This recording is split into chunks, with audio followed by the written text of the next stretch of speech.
being the Renekton that Morgan had to play against Nongshim. But beyond that, it is pretty much just the qualifiers started. As wow, we'll see the Karma locked in here for the final pick for support. Adding a lot of mobility, very strong with the Xin Zhao here. Yeah. And the Gnar, to be honest. And the lane itself is very annoying to deal with. You know, Owner coming up here, though, to look for Morgan, actually. Walks away from the Krugs. yeah. For a little bit more, bouncing on the head, but the stun comes in, and the flash will not be enough, and Owner gets out of there very clean. With the back timing here from Morgan, they're just simply going to let this one go. It feels like a bit of an oversight considering the cryo that Chovy had in mid, but they just don't touch it. Where Chovy has control, and they're going to try to force it. Kana teleports in, Owner's hiding here, but Chovy can show up at a moment's notice. The second he sees Owner, he can just teleport in. There's no one to stop him from doing so, and then you can take that fight. Look at where Willer's heading right now. This could be a huge win for Hanwha Life Esports. Yeah, Morgan is going to stick around. Willard did not cancel his back, so he's not here to stop the charge right at the get-go. They don't commit to the teleport. There's a control ward there. I feel like this was a huge opportunity, but as you said, Willer's just a few seconds too late to arrive, and the charge will go through. For the last 3 or so minutes, he's kind of just been hanging around the top side, not getting much done, as we do have a 2v2 coming in here. Vista just going to flash away from this one. You can see the poke damage is coming out in spades, and Gumayusi just hiding there on bush. Just waiting as Owner was rotating down, but the damage is there as the Q will force the heal out, and Deft actually flashed forward for that one, so the kick comes in and the Q mixes as Morgan's just gonna die in the solo kill. As now Deft is gonna be able to just walk away from this one. Keria not able to get the flash hook himself. Not only flash, but does have to teleport back to lane. As we watch this solo kill in action once again, he just commits the ult here and Morgan gets double stunned. A lot of extra damage coming out from the Airy there, but Faker is very happy to solo lane against a mini Gnar as we see the teleport commit. Wow, they're all just ganging up on Deft. They found him there alone, and now he's just dead. And you see that Morgan goes in, gets Zhonya's away from his Mega Gnar into the wall, and now he's just gonna die. And T1 are just easily cleaning up the scraps. That's all it feels like right now for Hanwha Life is a bunch of scraps. Yeah, I mean, T1 have a composition that is extremely strong in terms of skirmishes when you have the advantage in position. I mean, Kana is playing Kennen. He can set up for big slicing maelstroms, but he can also set up for single picks when Owner is there with the kick, right? And Deft is a little bit out of position, but I don't want to blame Deft as much as I want to side lane control. Kana has teleport, by the way. So, I mean, you should not be fighting for this as Hanwha Life Esports, I don't think. So risky. Well, they're going to try to force a fight here. Willer with that one, and the Aphelios is going to just steal away the Drake. They are going to get a nice amount of damage on the Keria here, as there is the AoE coming out from Gumayusi. He's just standing his ground and being a turret in his own right. He's able to take down Willer. You can see that Faker is kind of just corralling them all into the river here. He's totally fine. He's Kassadin with Everfrost. Nobody's ever going to be able to lock him down.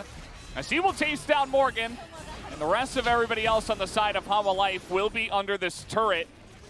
As you can see with the Karma and a full health, full mana Chovy, T1 are weighing their options. Yeah. Now, whether if they actually want to dive this, it seems like the answer could be no. Yeah. But if you get flanked while you're trying to do it, you might lose the game right here. Mega Gnar just goes down, and T1, it looks like they're trying to just charge them. Owner really forcing it here on a Chovy. He dies immediately as the Emperor's Divide is not going to be enough to get Chovy to safety. And here comes Faker over the top. There is just no escape for anybody on the side of Hanwha Life now.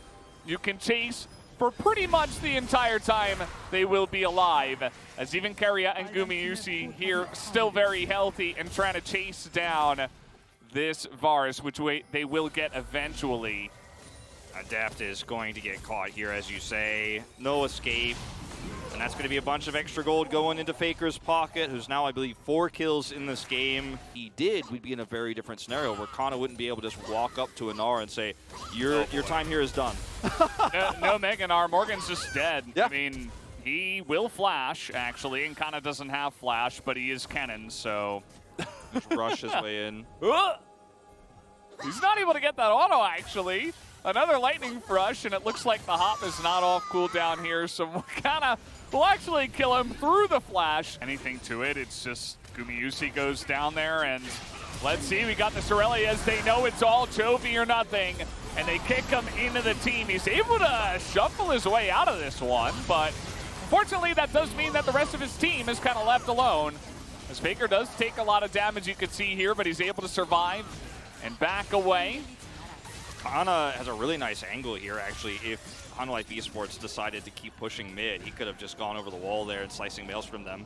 They do not commit. They're going to start the Baron as Hanwha Life Esports still have this Mega Gnar. Chovy, he teleported back in, so Hanwha Life really trying to make a stand here, but Faker, they see him on vision. You can see he's trying to get away now. The Gnar into the wall. Again, it's level 16 casted in. He flashes in, takes a ton of damage actually, but that Zhonya's is perfect, and there's the second one, and he will survive. And all this focus on Faker, of course, Gumayusi is still just left alone, as is Kana and Owner and the rest of the T1 team. They just smash him there in the mid lane. I'm still waiting for the Simpsons episode where you've got the newspaper about young man Valdez shakes fist at stopwatch, but we get the double Zhonyas here from Faker. The first one is perfectly timed. His health is less than 1%. He survives there, and Hanwha Life Esports can't turn. Now they're going to try to group up for Baron. Kana still has Slicing Maelstrom. Didn't need to use it. That's insane.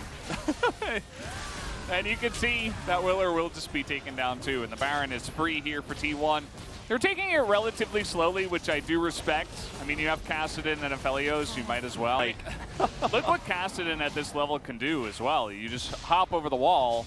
This is not like a normal game state. Not a lot of champions can do this. I guess LeBlanc would be the other big one where she hops over, but then she hops back. But he's just sitting there and he's like, yeah, I dare you to attack me. Like, well, he hops on top of them, and then he hops on top of them again. Yeah, or he hops away. He can do whatever he wants.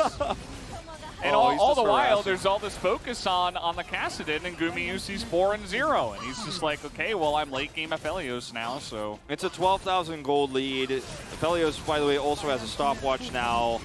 As Hanwha Life Esports, you don't even want to engage with a Gnar bar. You also don't have one. You're about to. Mountain Drake's now the fourth.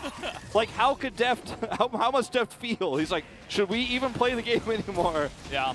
I'm sure Hanwha Life now are like, man, we should have just played Azir Sivir if we knew we were going to be sitting on Nexus turrets. Maybe try to recreate the Jin Air versus SKT 94-minute game and sit there under Nexus turrets and just endlessly clear waves. They can try to do it with the Azir, but even though T1 took a small break to pick up the Mountain Soul, I would imagine that they're not going to let this game live for too much longer. Okay, the Moonlight Vigil misses. Oh, he lands that doesn't. I thought they were going to go in on that one, but taking it slow. Kana's like, can I press R? Can I press R? Yeah, just waiting for their moment, and there it is. Nice Gnar away from the team as Owner just laughs at Chovy, flashes over the Emperor's Divide and says, thank you very much, we'll take game number one. And that is going to be a utter stomp here in game number one. T1